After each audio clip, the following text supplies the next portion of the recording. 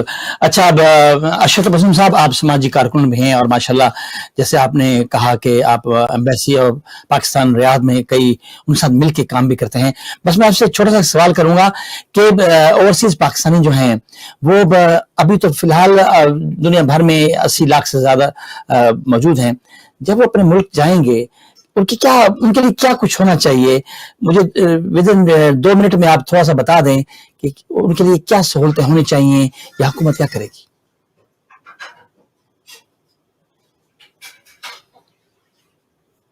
آپ نے اوورسیز تارکین کی یہ دل کی آواز تھی اور وہ سوال اٹھایا ہے۔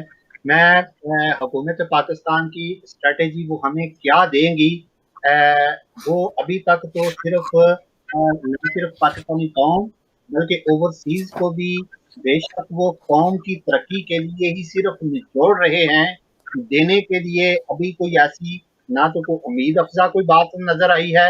مثلا کہ ایک سابقہ حکومتوں میں اوورسیز جتنے بھی جب اپنے ان کو لوٹے تھے تو کم ایک اچھا موبائل سیٹ یا اپنی فیملی کا موبائل سیٹ وہ اپنے ساتھ کیری کر کے تو فری اپنے وہاں پہ چھٹی کے دوران وہ یوز کرتے تھے۔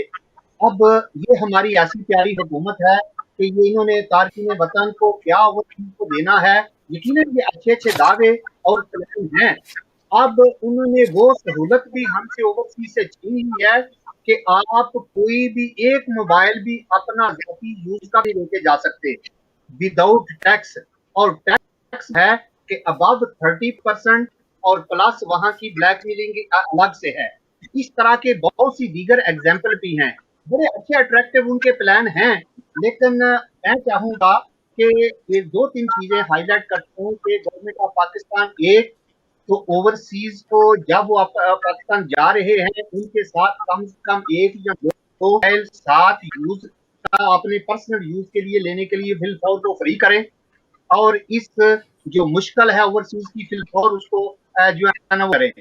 سیکنڈلی جو اوورسیز ہوتے ہیں ان کا کوٹا ابھی بہت ہی منیمائز ہے، اور وہ بھی تعداد جیسے کہ ہمارے سعودی عرب میں 2.5 صرف سعودی عرب میں ہیں۔ اب ان کی فیملیز بھی ہیں۔